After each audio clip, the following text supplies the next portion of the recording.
अगं आई ये ना लवकर, 10 मिनिटं झाली मानसीला येऊन. ती कॉफी पण गार होती आता. काय करतायत काकू? काय काहीतरी कामात असेल कदाचित. आई अगं किती वेळ, ती वाट पाहतीये केव्हाची. आणि कॉफी गार झाली त्याचं काय. घे. कशा आहात काकू?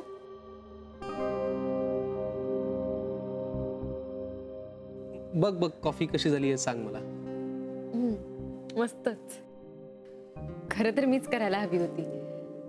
मी काहीतरी बनवू का? काहीतरी झटपट खायला. काकूंना काय आवडतं? गोड की तिखट? नाही नाही, मला काहीच नको आता. ब्रेकफास्ट झालाय ना. नेक्स्ट टाइम मी माझी काहीतरी स्पेशालिटी बनवेन. अरे वा, इंटरेस्टिंग. मी वाट पाहीन त्या दिवसाची. तिला वेळ मिळणार आहे का? इतकं सगळं त्यांच्या घरात घडलंय, ते सावरायला वेळ नाही जाणार? खरं तर मला तुम्हा दोघांची माफी मागायची होती. काल जे काही घडलं ते अचानक घडलं, कल्पना नसताना. तुम्ही खूप ऑकवर्ड झाला असाल. खरं तर हे सगळं आवडलंच नसेल तुम्हाला. मी मनापासून तुमची माफी मागते. सॉरी. काय सॉरी? तू सॉरी म्हणतेस? मानसी तू विसरलीस का? मला सॉरी हा शब्द ऐकू येत नाही. मी सांगितलं होतं ना. आणि काल काय झालं होतं म्हणजे मला आठवत नाही येत. काय झालं काय होतं काल? विसरलोय मी. मी पण तो प्रयत्न करतेय विसरायचा, पण मला मात्र जमत नाहीये. काकी, मी याचा आमच्या रिलेशनवर काहीच परिणाम होऊ देणार नाही. पण मला एकटीला हे सगळं सांभाळणं शक्य नाहीये. कदाचित सुरुवातीला सलीलला थोडं समजून घ्यावं लागेल. अगं तो खूप समजूतदार आहे. मला असं वाटतंय तो ऑलरेडी खूप थांबलाय. हो, मला अगदीच कल्पना आहे त्याची. आणि आमच्या लग्नाच्या बाबतीत जसं ठरलंय तसंच होईल सगळं. मी तसा प्रयत्न करेन. हे बघ मानसी, मला कळतंय तुला काय वाटतंय ते. हे सगळं खूप कॉम्प्लिकेटेड आहे. तसं त्यात तुझा काहीच दोष नाहीये. पण इतकी वादावादी, समज गैरसमज, भांडणं, डिवोर्स, हे सगळं सावरणं तसं सोपं नाहीये. कुठलीही नवीन मंगल गोष्ट करताना असा घरात कलह नको वाटतो ग. सुरुवातीलाच हे सगळं असं झाल्यावर मग पुढे काय? हे बघ, तू घाई करू नकोस. आपण थांबूया ना, वेळ घेऊया, नाही का सलील? आई तुम्ही बसा, मी आलेच. मला जरा बँगलोरला कॉल करायचा आहे.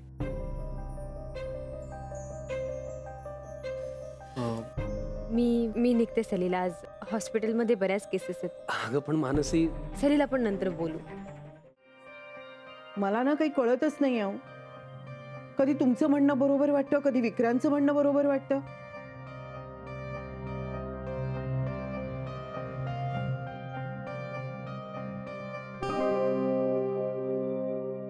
अलका, सध्याची परिस्थिती अशी आहे की कोणा एकाचं बरोबर आणि दुसऱ्याचं चूक असं नाही म्हणता येणार. आता प्रत्येकाला स्वतःचं एक मत आहे आणि त्याच्यासाठी ते बरोबर आहे. नाही असेल सुद्धा, पण मला असं वाटतं की काय हरकत आहे ईशा इथे राहिली तर. नाही म्हणजे बाकी सगळं आपण विसरून जाऊया. तुला वाटतं तू विसरू शकशील, पण इतर जण विसरू शकतील आपल्या घरातले? बाकीच्यांचं जाऊ द्या हो. तुम्ही विसराल ना? नाही, ईशा विक्रांतची मुलगी नाही हे मी विसरू शकणार नाही. आणि आज तुला असं वाटत असेल की तू ते विसरू शकशील, तसं नाहीये. आज ती तुझ्या डोळ्यासमोर दिसत नाही म्हणून, पण एकदा तू तिला पाहिलंस की तुला सतत ते आठवत राहील. मला आता ना बाकीचं काही आठवत नाहीये. मला फक्त ईशाची आठवण येते. मला असं वाटतं की तिला जवळ घ्यावं, तिच्याशी खेळावं. आता तुला वाटतंय, पण काही दिवसांनी तसं वाटणार नाही. तू तिला विसरून जायला हवंस. हो, असं कसं म्हणता? एवढी गोड आणि निरागस मुलगी आहे ती. आणि शिवाय या सगळ्यात तिचा काहीच दोष नाही. चूक मोनिकाची आणि तिला ती सुधारायला हवी. तुम्ही असं ठामपणे बोलता ना तसं मला नाही बाई येत. म्हणूनच मला कधी तुमचं म्हणणं बरोबर वाटतं, कधी विक्रांतचं. तू सध्या माझं ऐक, मी सांगतो ते ऐक.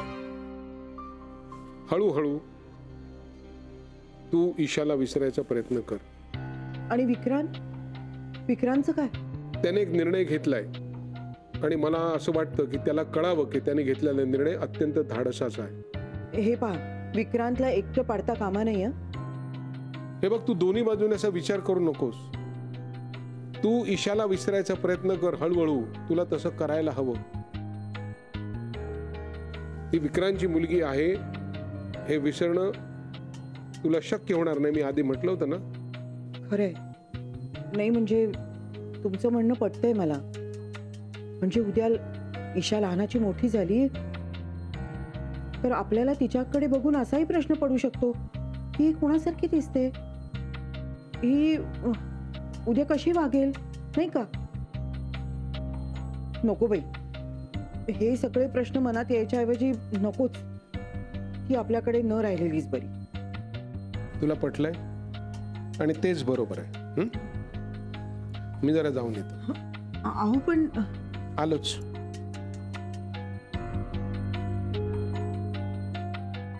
नाही नको.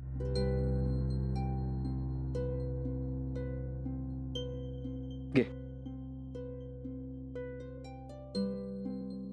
मग सलीलशी काही बोलणं झालं की नाही तुझं? नाही. का?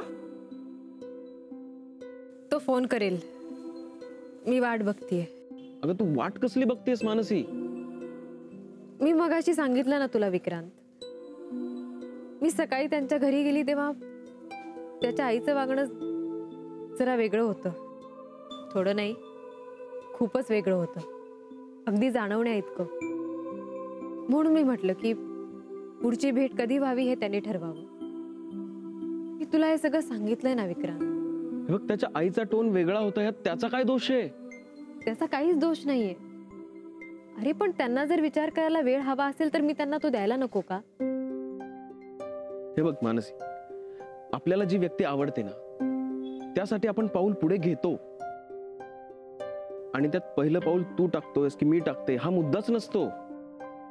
तू का नाही केलास त्याला फोन? हा, का थांबलीस तू? कारण ते त्याला भरीच पाडण्यासारखं होईल ना मग. मानसी, हे जरा अति विचार करणं झालं. हे बघ, मला खात्री आहे तो तुला फोन करणार आज किंवा उद्या, पण तो तुला फोन करणार कारण तो तुझ्यावर खरंच प्रेम करतो. मी पाहिलंय. अगं इतके दिवस थांबला तुझ्यासाठी, तुला इतकं समजून घेतो तो, आणि तू त्याला एक फोन नाही करू शकत त्यासाठी इतका विचार. तू करायला हवा होतास फोन, पण तू त्याचीच वाट पाहत राहिलीस. कारण मला वाटलं तसं. हे बघ, आता पुढची भेट त्यानेच ठरवावी. कारण ती भेट व्हावी की नाही हे त्या दोघांच्या निर्णयावर अवलंबून असेल. म्हणजे तू काहीच करणार नाहीयेस? आता यात मी काय करू? मला सांग, बारशानंतर मला माझ्या घरच्यांना जेवणाचा डबा आण असं मी सांगितलं होतं तुला? आता घरच्यांबरोबर बोलणं झाल्यानंतर काय झालं हे जाणून घ्यायचं म्हणून तू मला भेटलीस ना, ते मी सांगितलं होतं. आणि मी नको म्हटलं तरीही ईशासाठी तू माझ्या बाजूने उभी राहणार आहेस असं ठासून सांगितलंस तू मगाशी. तर मी मुद्द्यावर होतो. आम्ही इथे आलो ते तुमची माफी मागायला. पण या सगळ्यात मानसीवरती काही अन्याय होऊ नये एवढंच आमचं म्हणणं. तुम्हाला सगळ्यांना सोडून जायचं ह्या विचाराने सारखे सगळ्यांचे चेहरे डोळ्यासमोर येत आहेत. आत्ता कुणी दूर गेलं नाहीये ना तुझ्यापासून? पण जवळ सुद्धा राहिले नाहीत ना.